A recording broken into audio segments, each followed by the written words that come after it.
अब कह रहे हैं, देखिए इस सूत्र का पूरा हो गया अर्थ। तीसरे सूत्र का उत्तर निकाल देखिए, कह रहे हैं कि ननु एवं धनाद्यर्जनस्य कुंजर शौचवत दुःखानिवर्तकत्वे कथम तत्र प्रवृत्ति ही।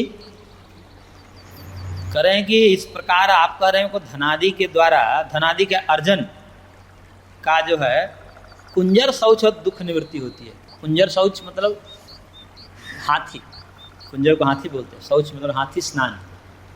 हाथी स्नान के समान हाथी स्नान करता है और फिर बाहर आकर क्या करता है, धूल भी उड़ा लेता है। धूल भी अपने पीठ पर, धूल और जो भी मिलेगा उसको पीठ पर ऐसे मारते जाएगा। और स्वच्छ हुआ जल में स्नान के, खूब स्नान करता है हाथी, खूब स्नान करेगा, उसको जल प्रिय होता है। लेकिन बाहर निकलेगा, अब लेटेगा नहीं, फिर कुछ भी मिलेगा वैसे उसको जो है पीठ पर मारता जाएगा, फिर धूल वूल पे सब कर लेगा। तो कह रहे कि ये तो जो है धनादि के द्वारा आप किस प्रकार की निवृत्ति दिखा दी, कुंजर शौचवत शुद्धि जैसे होती है, हाथी की शुद्धि कुछ देरों के लिए होती है, फिर वही गंदा हो जाता है। ऐसे ही धनादि के द्वारा दुख की निवृत्ति कुंजर शौचवत आपने बता दिया। तो जब कुंजर शौचवत दुख की निवृत्ति है धनादि के द्वारा, तो कथम तत्र प्रवृत्ति, फिर धनादि में प्रवृत्ति क्यों होती है लोगों की? ये पूरा जगत दुर्लभ लोग हैं जो तत्व ज्ञान के लिए प्रवृत्त होते हैं, लेकिन अधिकतर तो धनादि में ही प्रवृत्त हैं।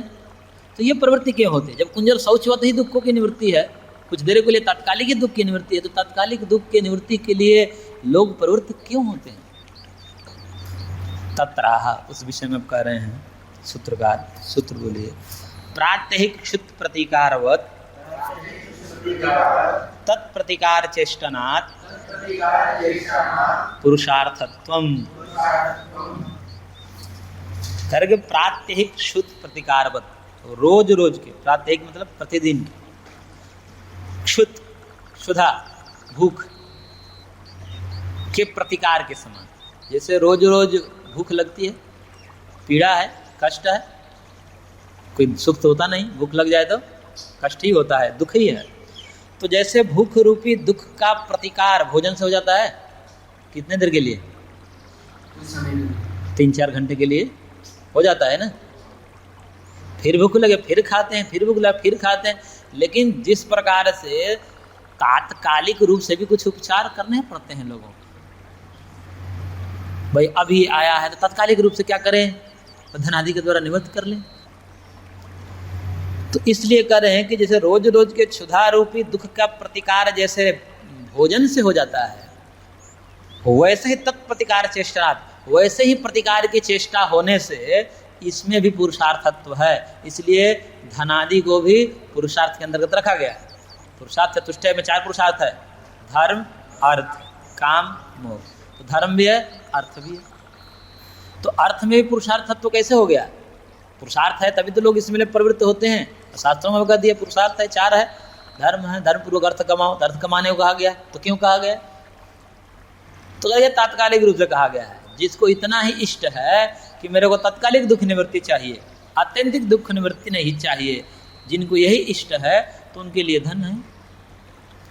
लेकिन जिनकी दृष्टि इतनी वो हो गई पारखी और इतना यहाँ तक संवेदनशील हो गया कि मेरे को कभी दुख नहीं होना चाहिए, थोड़ा भी, एक बार दुख खत्म हो जाए तो फिर कभी नहीं दुख होना चाहिए, फिर वो आना नहीं चाहिए। रोज रोज का झमेला ठीक नहीं है।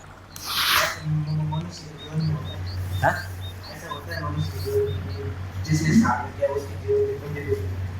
उसी के लिए तो शास्त्र बता रहे हैं, वही तो बात अब आगे बताएंगे। हो रहा है तभी तो कह रहे हैं रोज रोज जिस दुख को दूर करने के लिए रोज रोज उपाय किए जाए, वो उपचार नहीं हो, तात्कालिक उपचार हो सकता है। जैसे कहते हैं ना, एलोपैथ में और आयुर्वेद में ही अंतर है। एलोपैथ में कहते हैं कि जीवन भर खाना पड़ेगा आपको दवा, तो कह जीवन भर खाना पड़ेगा, कोई उपचार है? अरे ऐसी दवाई दो ना कि कुछ दिन का कोर्स करें और फिर रोग भी छूट जाए और दवा भी छूट जाए, दोनों ऐसा होना चाहिए उपचार।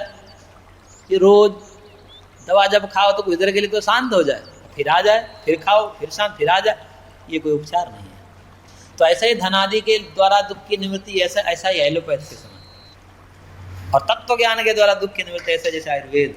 एक बार कोर्स कर लो कुछ दिनों का, फिर निवृत्ति। हालांकि वो भी आत्यंतिक निवृत्ति नहीं करा सकता, एलोपैथ की दृष्टि से तो चलो होता है, लेकिन तत्व ज्ञान की दृष्टि से तो आयुर्वेद की भी कोई औषधि ऐसी है जो ऐसा खिला दिया जाए, बोले कि जाओ अब कोई रोग नहीं होगा आपको जीवन में, ऐसी कोई औषधि है? आज तक बनी ही नहीं औषधि ऐसी, इसलिए वो भी है। इस कारण से इसमें भी पुरुषार्थत्व है, क्योंकि अर्थ को भी पुरुषार्थ के अंतर्गत रखा गया है, तो तात्कालिक दुख निवृत्ति के कारण इसको भी पुरुषार्थ के अंतर्गत रखा गया। लेकिन अत्यंत पुरुषार्थ इसलिए कहा कि परम पुरुषार्थ, अत्यंत मतलब परम पुरुषार्थ तो मोक्ष ही है, बाकी ये सब परम पुरुषार्थ नहीं है, पुरुषार्थ है। भाष्य देखिए, करेंगे दृष्ट साधन जन्यायाम दुख निवृत्तौ अत्यंत पुरुषार्थत्वमेव नास्ति।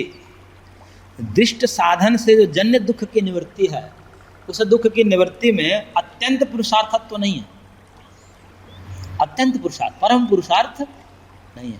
यानी कि धनादि को भी पुरुषार्थ कहा गया है, लेकिन वो अत्यंत पुरुषार्थ, क्योंकि उससे आत्यंतिक दुख निवृत्ति नहीं होती, उसे पुनः दुख लौट जाता है। यथा कथंचित पुरुषार्थत्वम तो अस्ति एव, करेगी, लेकिन थोड़ा बहुत तो पुरुषार्थ है ही। पुरुषार्थ का मतलब थोड़ा बहुत तो दुख का निवृत्त कर ही रहा है। करे कैसे, कुतः थोड़ा बहुत पुरुषार्थ तो क्यों माना? तो कह रहे हैं जैसे प्रात्यहिकस्य क्षुत दुःखस्य निराकरण वद एव तेन धनादिना दुःख निराकरणस्य चेष्टनाद अन्वेषणाद इत्यर्थः। जैसे रोज रोज के क्षुधा दुख के निराकरण के समान इस धनादि के द्वारा भी दुख का निराकरण की चेष्टा होने से और उसका अन्वेषण होने से, कि इस धनादि के द्वारा भी दुख का निराकरण करने की चेष्टा देखी जाती है, लोग उसका अन्वेषण किए हैं, खोजे हैं, उससे भी दुख की निवृत्ति होती है। और पैसा से क्या नहीं होगा, आजकल तो पैसे से क्या नहीं हो सकता, मृत्यु को छोड़ करके सब कुछ हो सकता है। मृत्यु कुछ दुख है, मृत्यु जरा, इन दुखों को, इन दुखों के अतिरिक्त और सारे दुख हटा देगा पैसा, लेकिन मृत्यु दुख बुढ़ापा नहीं मिटा सकता। बुढ़ापा आएगा और बुढ़ापा से जो जन्य बीमारियां हैं उसको भी वो नहीं हटा सकता, अन्य बहुत कुछ कर सकता है। इसलिए रोज रोज के जिस प्रकार से क्षुधा के दुख की निवृत्ति भोजन से हो जाती है, वैसे ही समझना चाहिए कि तात्कालिक रूप से धनादि के द्वारा भी दुख का निराकरण हो जाता है, उसकी चेष्टा देखे जाने से। इसमें भी पुरुषार्थ तो, थोड़ा बहुत पुरुषार्थ तो है, पुरुष का प्रयोजन यानी कि दुख की निवृत्ति इससे भी तो हो रही है, इसलिए इसको भी पुरुषार्थ कहा जाता है। अतो धनाद्यर्जने प्रवृत्ति रूप पद्यते इति भावः, इसलिए धनादि के अर्जन में प्रवृत्ति लोगों की होती है, क्योंकि इससे भी पुरुषार्थत्व की सिद्धि, इससे भी दुख निवृत्ति होती है। कुंजर शौचादिकम अपि आपात दुख निवृत्तकतया मंद पुरुषार्थ तो भवत्येव। कुंजर शौचादि के समान, हाथी स्नान के समान तात्कालिक रूप से दुख निवृत्ति होने से मंद पुरुषार्थता तो इसमें भी माननी ही पड़ेगी। परम पुरुषार्थ न सही, मंद पुरुषार्थ तो है, थोड़ा बहुत पुरुषार्थ यानी कि थोड़े बहुत दुख की निवृत्ति तो करा ही रहा है, करा रहा है ना, इसलिए इसको भी पुरुषार्थ कहा गया। लेकिन अब प्रश्न है परम पुरुषार्थ, जिससे आत्यंतिक दुख निवृत्ति हो जाए, उस पर अब चर्चा चल रही है।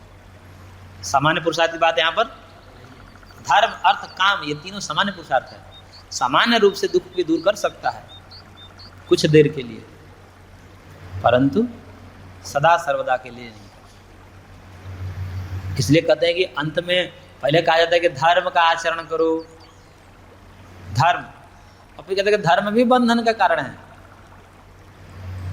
अधर्म तो घोर बंधन का कारण, अधर्म तो साक्षात बंधन का कारण है, साक्षात दुख देता है। धर्म भी दुख देता है, स्वर्ग आदि प्राप्त कराने के पश्चात दुख दे देता है। फिर जब तक धर्म रहता है तब तक स्वर्ग आदि में रहते हैं, और फिर क्षीणे पुण्य मर्त्यलोकम विशंति, पुण्य क्षीण हो जाने पर फिर मृत्युलोक में आना पड़ता है, दुख के सागर में आना पड़ता है। तो इसलिए धर्म भी दुख को दूर करता है, लेकिन कब तक? तात्कालिक, वो भी तात्कालिक है, कुछ समय के लिए। ऐसे ही अर्थ काम तो तात्कालिक है ही। धर्म उसकी अपेक्षा, हालांकि देवता बना देगा, बहुत लंबे समय तक आप दुखों से निवृत्त हो जाओगे, लेकिन सदा के लिए नहीं। फिर मनुष्य बनना पड़ता है, मृत्यु लोक में आना पड़ता है, फिर वही दुख शुरू हो जाते हैं। तो इसलिए धर्म, अर्थ और काम, ये तीनों जो है दुखों की आत्यंतिक निवृत्ति में असमर्थ है। इसलिए क्या है? तो फिर आ रहा है तत्व ज्ञान ही एकमात्र दुखों की आत्यंतिक निवृत्ति में समर्थ है। हाँ, तत्व ज्ञान से ही मोक्ष होगा। धर्म, अर्थ, काम से मोक्ष नहीं होगा, तत्व ज्ञान से।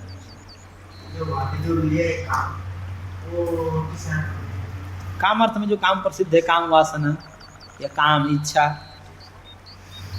अर्थ, क्यों अर्थ को अलग कर दिया है? वो भी इच्छा कामना के अंतर्गत व्यापक अर्थ करें तो कोई भी कामना होगी, लौकिक कामना।